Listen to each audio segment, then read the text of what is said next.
Hello students, in the continuation of the spinal cord part 1, today we will see the external features of the spinal cord. So let's start the today's session. So when you will see the spinal cord on outer surface, you are going to see the fissures and sulci. Then we will talk about the enlargement, which are very important feature of the spinal cord.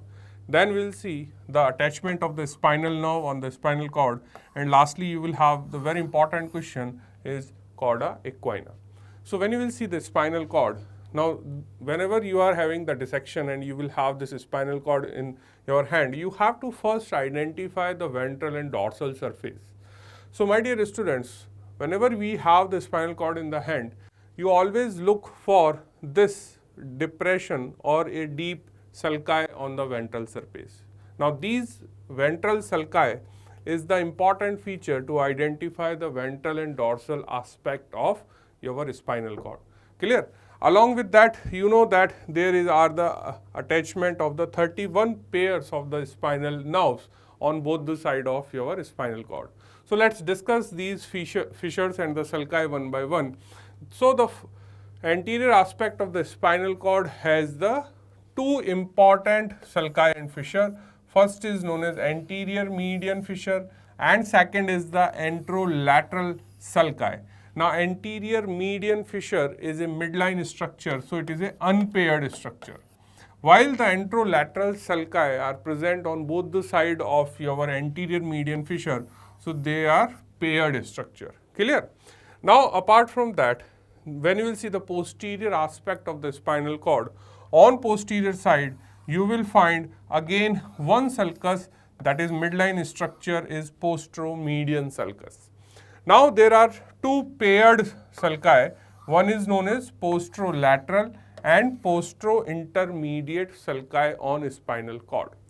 Now let's see all these features first on this cut section.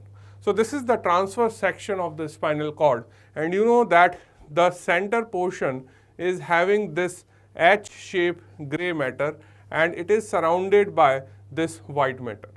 Now on this outer surface, if you will see the features which we have just listed here, this is your ventral side. Now on this ventral side, you will find a midline deep fissure. Now this midline deep fissure is known as anterior fissure. Now this is the anteromedian fissure or anterior fissure, and on the side you will have anterolateral sulci.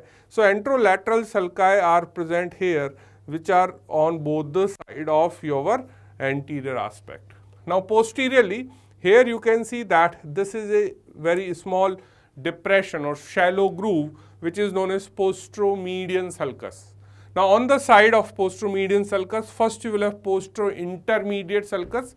So this is the Postero-intermediate sulcus, and then here you will have Posterolateral sulcus. Clear? So when you will have this cross section of the spinal cord, what are the important features you will have? On ventral side, you will have this deep groove which is known as anteromedian fissure. At the same place posteriorly, you will have a very shallow sulcus. Then you will have anterolateral and posterolateral sulci, and posteriorly there is a one more additional sulcus is postero-intermediate sulcus. So these sulci and fissure, when you will see, the surface of the cord is completely divided in two halves, symmetrical half, by the anteromedian fissure and the posteromedian sulcus. So this is the anteromedian fissure and this is the posterolateral sulcus, and you can divide the whole spinal cord into the equal right and left half by these two structures. Each half is further subdivided into the anterior, lateral and posterior areas by anterolateral and posterolateral.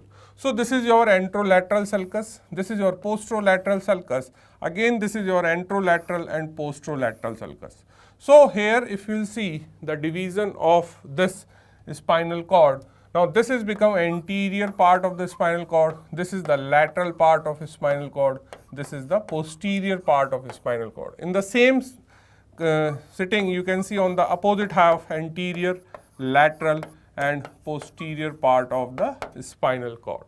So these are the fissures and sulci which are dividing your spinal cord in different areas. So let's discuss these one by one. So first is anterior median fissure.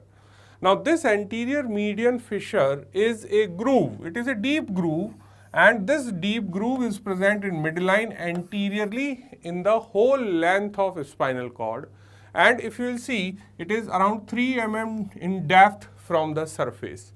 Now this is your position of this anterior median fissure, and the importance of this anterior median fissure in dissection is that it is helpful to identify the ventral and dorsal surface of spinal cord.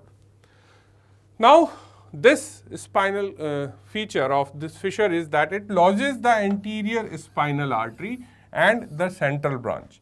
Now here in this image you can see that there is a artery is present. Now this artery which is visible here is your anterior spinal artery, and you can see that this anterior spinal artery is covering your anterior median fissure, and this artery is giving a branch.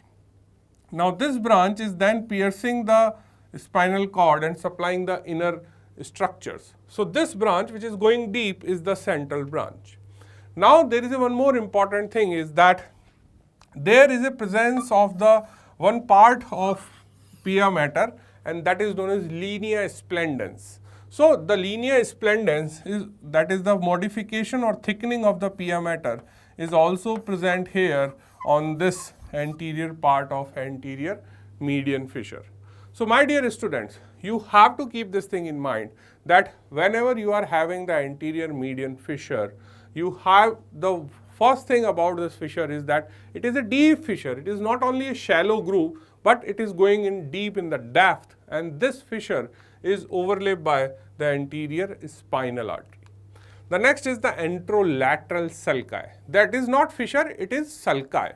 Now these sulci are the shallow in appearance, and they are present on right and left side. So it is a paired structure, and the most important question asked related to these sulci is that these sulci on the surface demarcate the attachment of ventral root of spinal nerve. So in this image, first you have to identify which is the ventral and which is the dorsal surface. So I can see that this is the fissure and here is the anterior spinal artery. So but obviously this will become the ventral surface and this will become the dorsal surface. So on the ventral side you will have the nerves, roots, and these nerve roots are the ventral roots and these nerve roots are the dorsal root. So these ventral roots are attached to this line on the spinal cord, and this line on the spinal cord is known as anterolateral sulci. So anterolateral sulci on the spinal cord anteriorly demarcated by the attachment or emergence of the ventral roots of spinal nerves. Then you will have posteromedian sulcus. Now this posteromedian sulcus is again a shallow sulcus on the surface of the posterior part of spinal cord, and this is also a midline structure. Now this continue deep with a posteromedian septum, and this septum extend deep up to the gray matter. So from this shallow sulcus, if you will go deep, inside that you will have a deep septum. Now this septum is dividing the posterior part into the two halves. But you have to keep this thing in mind that the anterior median fissure is a deep groove, while the posterior median sulcus is a shallow structure and it demarcates the septum deep to this. Clear?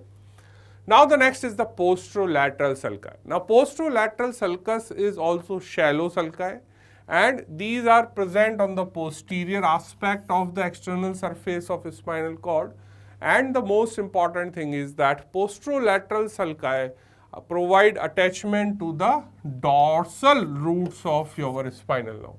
So here you can see that these are the dorsal roots. So this line on the posterior side is the line of posterolateral sulci. So there are two questions now. What is the importance of anterolateral sulci? They will provide attachment or emergence of the ventral root. And what is the importance of posterolateral sulci? They are for the dorsal root of your spinal nerve. So these are the two very important questions, attachment of dorsal root and attachment of ventral root of spinal nerve.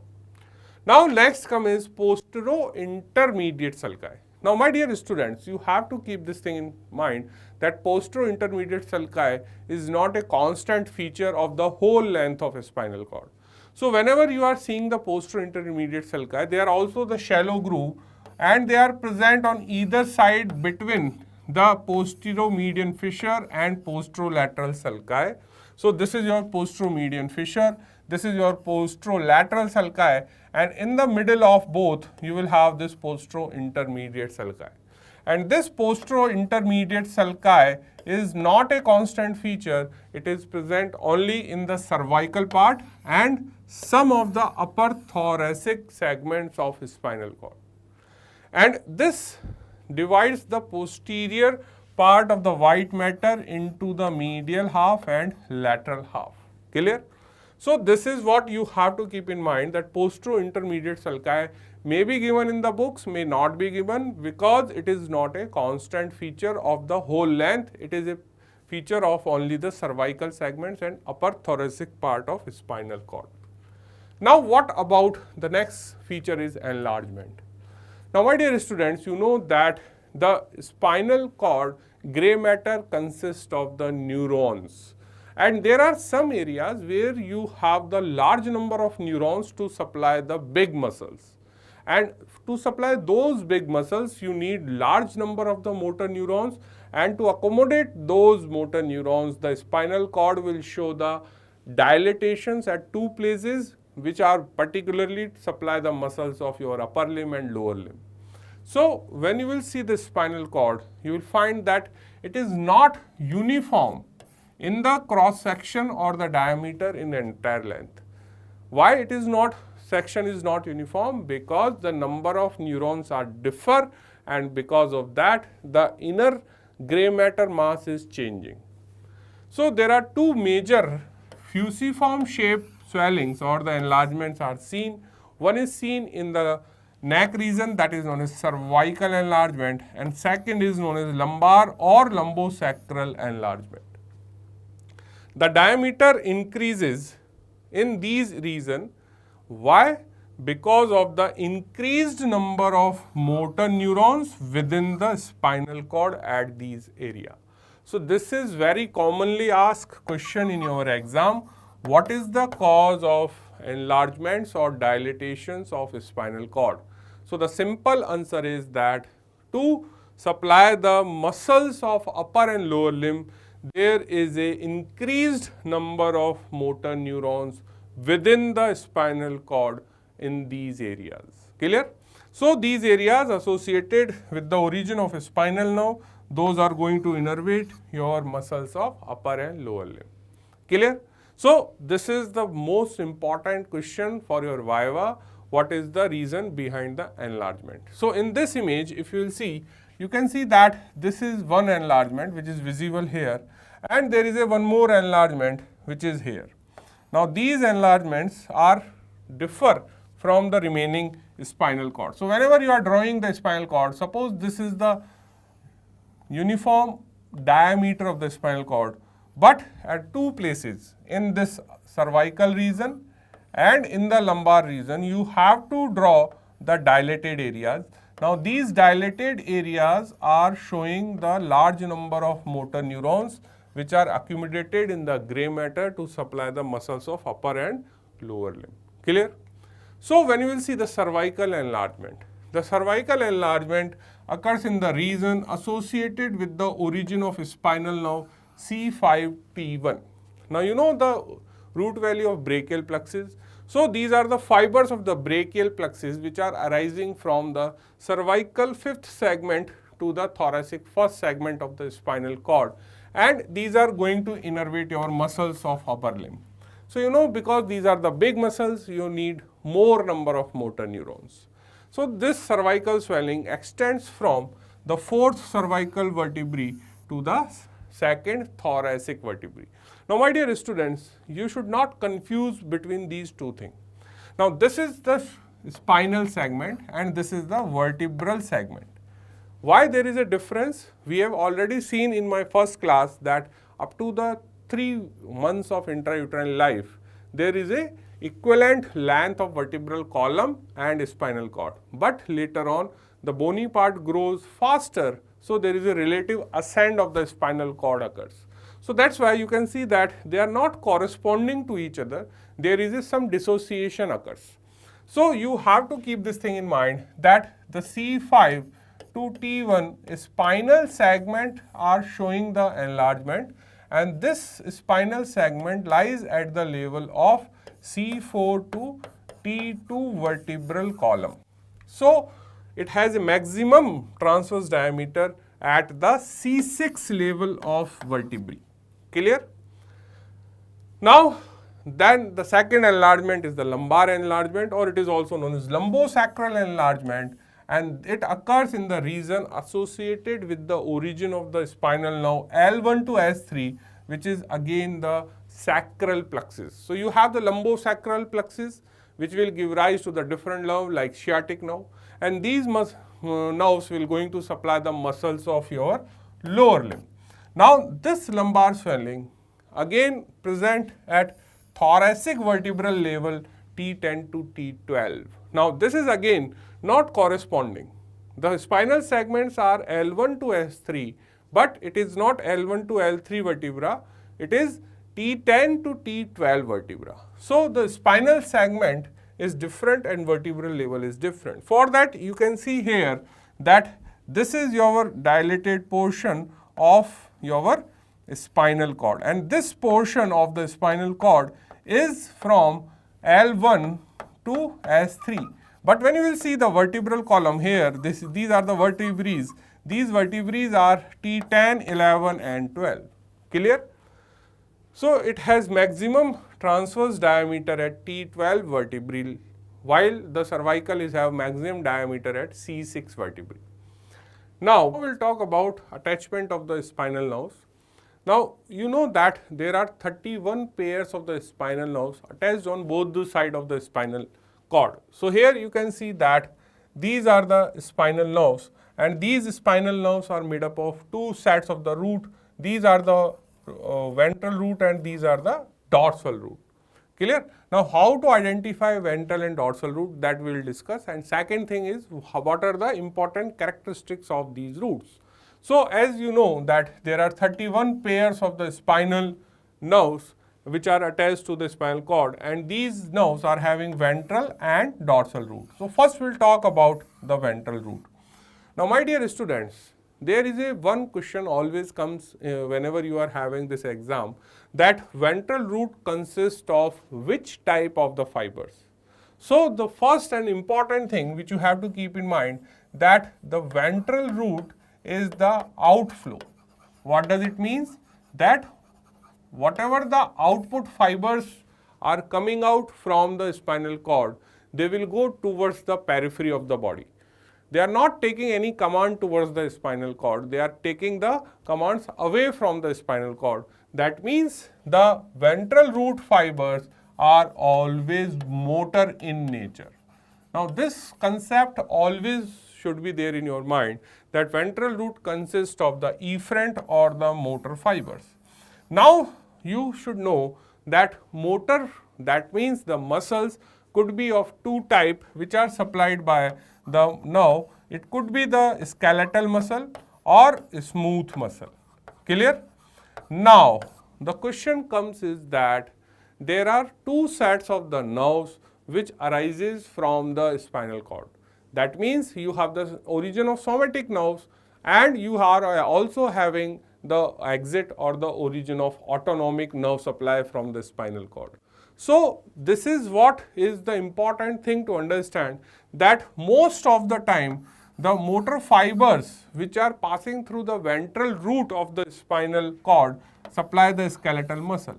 But there are few places where you will have the preganglionic autonomic nerves. Now these preganglionic autonomic fibers or the nerves which are again coming out. Now the word out is important.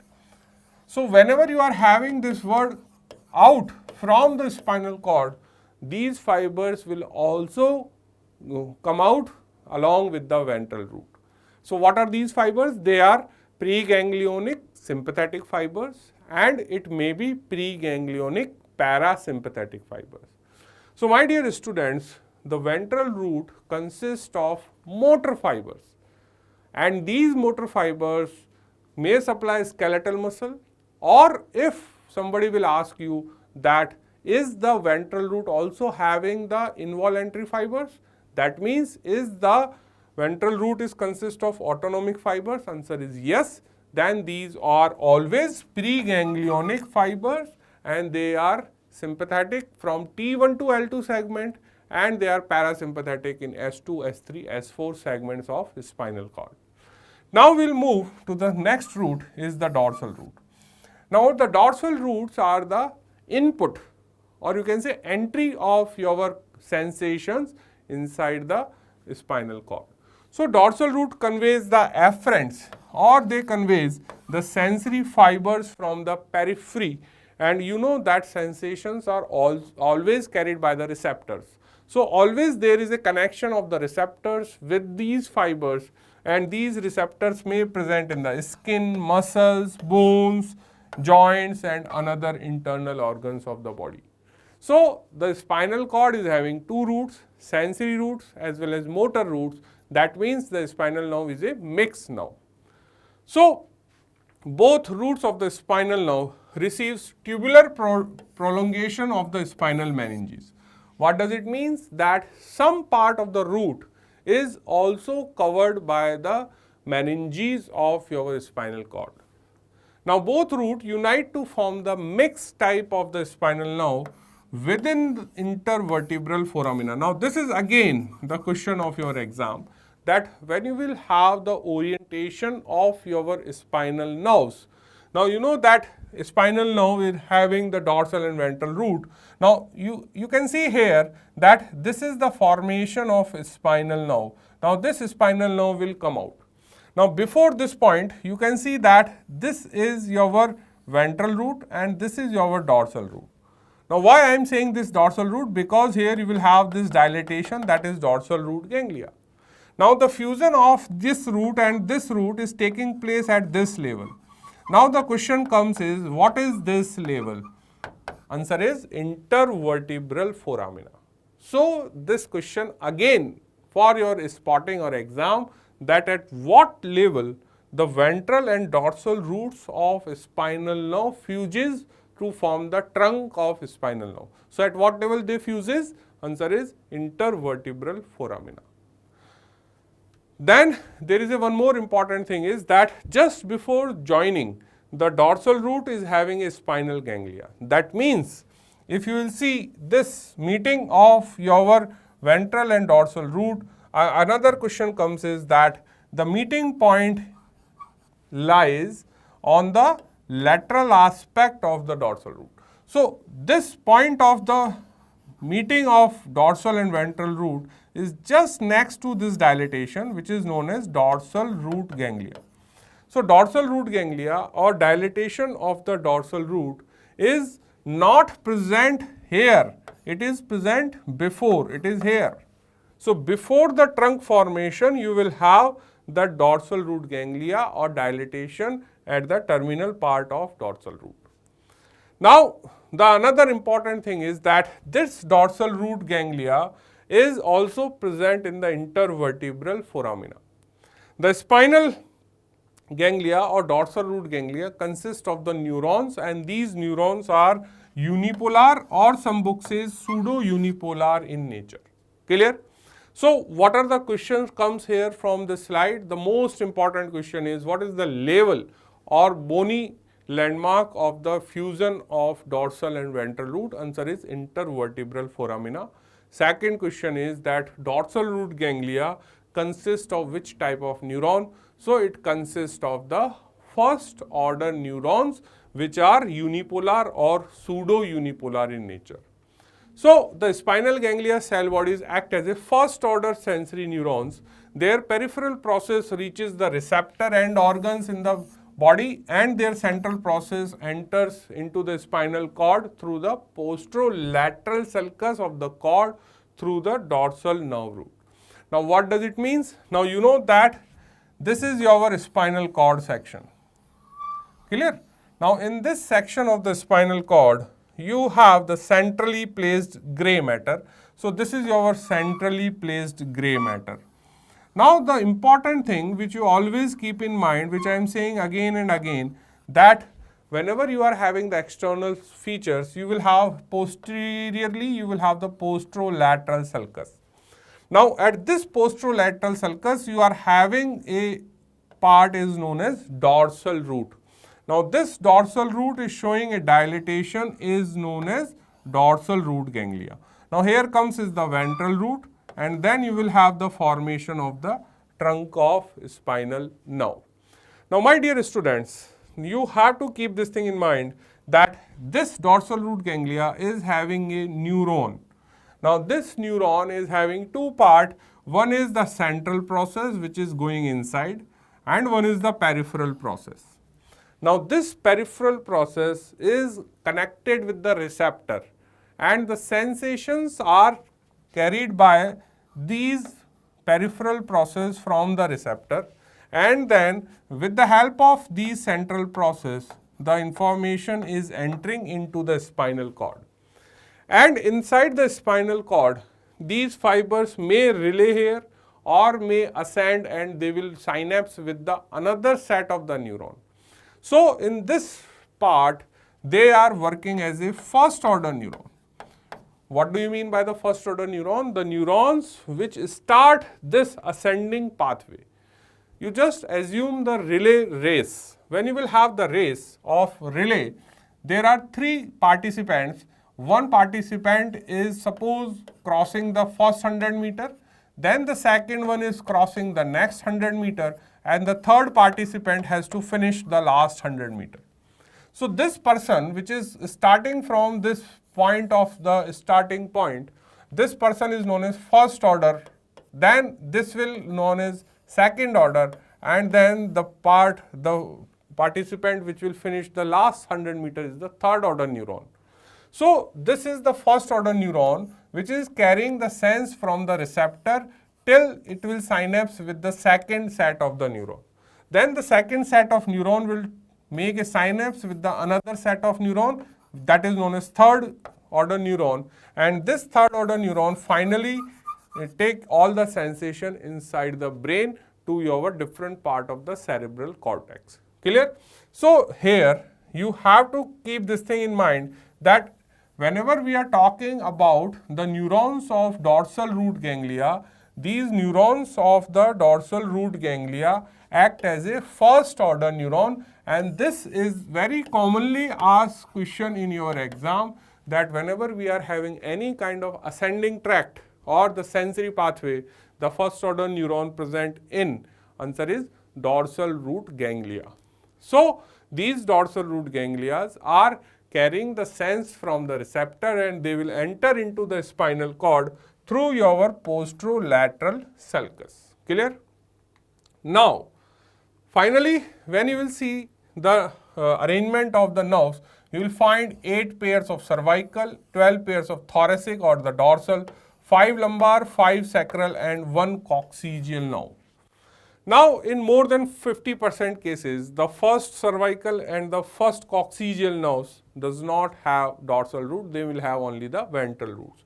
So here in this you can see that this is the first nerve and this is the last coccygeal nerve, and these are the 31 pairs of your spinal nerves. Now the important thing comes is that when we will talk about the spinal nerves, you know that spinal vertebrae are 7, but spinal nerves are 8 in number. So the spinal nerve leaves the intervertebral foramina, lodges in a notch above. Now this is the question again, above the pedicle of numerically corresponding cervical vertebrae. Now what does it mean? Now here you can see that this is your spinal cord. Now from this spinal cord, when you will see the first cervical nerve, it will come out from the area between the foramen magnum or the skull and C1. So this is your C1, and this nerve is coming out above the pedicle of C1. So this is above the pedicle of numerically corresponding vertebra. So the nerve is C1 and vertebrae is C1. Now this is the C2 now, and this is the C2 vertebrae. This is the C3, this is C3, this is C4, here is the fourth, this is 5, this is the 5, this is 6, so this is 6, this is 7, this is 7. So what you are able to understand that till the 7th nerve of cervical region, all the nerves lies above the numerically corresponding cervical vertebrae. But when you will reach at C8 now, there is no 8th cervical vertebrae. So now what will happen? This C8, now this is your C8, it lies above T1. Now this is the first thoracic vertebrae. So now what will happen, because this area between the C7 and T1 is occupied by the C8 nerve. So from this point onwards, now this is your T1 nerve, this is your T2 nerve. So what is the change occurred? The change occurred is that up to the C7, the nerves are coming out above the pedicle of the numerically same. But below the C8, the nerves are now coming out below the pedicle of the numerically same. So here they are above and here they are below. So the 8th cervical nerve leaves the foramen above the pedicle of T1. So because it occupies the area above the T1, so what will happen now? The cervical nerves are arranged in 8 pairs. So the upper 7 is coming out from the above pedicles, numerically same vertebrae. Caudal to the point of the exit of spinal nerve take place through the foramina below the pedicle of numerically corresponding vertebrae. So this is what you have to always keep in mind. Suppose in this image what you are able to see is that this is the C5. Now the C5 is coming out above the C5 vertebrae. That means it is coming out between the C4 and C5. Suppose I am saying what is the exit point of C6 cervical nerve. So C6 cervical nerve coming out between C5 and C6. That means above the C6. But suppose I am saying what is the exit of T6. Now T6 is not coming out between the T5 and T6. It is coming out below the T6. That means this nerve will come out between the T6 and T7 vertebrae. So these are the vertebrae, this is the nerve. Clear? While the C6 will come out above the C6, that means between the C5 and C6. So this is what you can see the difference between the numbering. Here they are coming out above the numerically same number. Here they are coming out below the numerically same number because of the presence of 8th cervical nerve. Now the next term comes is what is Cauda equina. So up to the 3rd fetal month, you know that the spinal segment and vertebral segment coincides because their length is equal. But what will happen due to the cranial or the rostral shift of the cord? Why there is a cord shifting? Because of the change in the speed of the growth of bone and nervous tissue. So during development, the length and obliquity of the spinal nerve root increases. So what will happen? The obliquity is increasing and the length of spinal nerve is also increasing progressively from above downward. So when you will go from above downward, you will find that spinal nerve length is increasing and they will become more and more oblique because the spinal cord is having the ascent inside the vertebral canal. So what will happen? Because of the concomitant difference of the distance between the spinal segment and corresponding vertebral segment. So what does it mean? That initially the L3 nerve is coming out from the L3, L4. But now the L3 segment is remain here, but the foramen reached down. So now the nerve is become oblique and now it is coming out from the same foramen. The foramen will not change, but the roots of the spinal nerve will elongate more. So the bunches or the bundle of the nerves which extends caudally from the lower end of the cord around the phylum terminale until they reach to their corresponding intervertebral foramina known as Cauda equina. So what is Cauda equina? Cauda equina is nothing but it is a bunch of the nerve roots, not the nerve spinal nerve trunk. It is very important to always keep in mind that whenever you are talking about the cauda equina, it is made up of roots of the spinal nerves. So here what you are able to see is that this is the conus medullaris, which is the lower end of the spinal cord. Now from this you can see the nerves are coming out from their corresponding intervertebral foramina. So as you will go downward, the nerve lengths are increasing and they are become more and more oblique. Clear? So initially this foramen was present here, so the nerve was horizontal. But due to the difference in the length, the foramen has a lower position. So the exit will remain common. So the length of this nerve root has increased. So this bunch of the roots of the spinal nerve around the phylum terminale is known as cauda equina. And cauda equina resembles the tail of the horse. That's why word comes equina, that means horse, and cauda means tail. So the cauda is formed by the roots. Now this is not the trunk, it is the roots. So you have to keep in mind it is made up of the roots of the spinal nerve. Basically which spinal nerve? Lower spinal nerve. Lower spinal nerve means lower 4 pairs of the lumbar, 5 pairs of the sacral and 1 pair of the coccygeal nerve, and in the center you will have the phylum terminale. So this is again very commonly asked question that what are the components of cauda equina? So cauda equina is having lower 4 spinal nerve roots. It is not trunk, it is roots, plus it is having the roots of the all 5 sacral nerve and 1 coccygeal nerve. And these all structures are floating in the subarachnoid space, which is known as lumbar system, because you know that subarachnoid space also extends downwards up to the second sacral vertebrae. So the lumbar system is a subarachnoid space caudal to the conus medullaris, that means below the lower end of spinal cord. So if the nerve roots of the cauda are damaged during the lumbar puncture, the regeneration is possible. So you have to again keep this thing in mind that suppose I am taking a section here, you will find that centrally you will have the spinal cord and a pair of the spinal nerve on both the sides. But when you will take a section below the L2 level, in this area where you will have the cauda equina, what you will find that these are the sections of the nerves. You will not find this classical grey and white matter. You are not having the spinal cord. You are what you are having? You are having only the roots of your spinal nerve. So you will have the multiple sections of the roots of a spinal nerve, and they are floating in this subarachnoid space, which is fully filled with the your CSF, that is your subarachnoid space. So when you will pass a needle from posterior side in this space, there are no chances of the injury of a spinal cord. But if I will make a puncture here, you may damage the neural tissue or the spinal cord.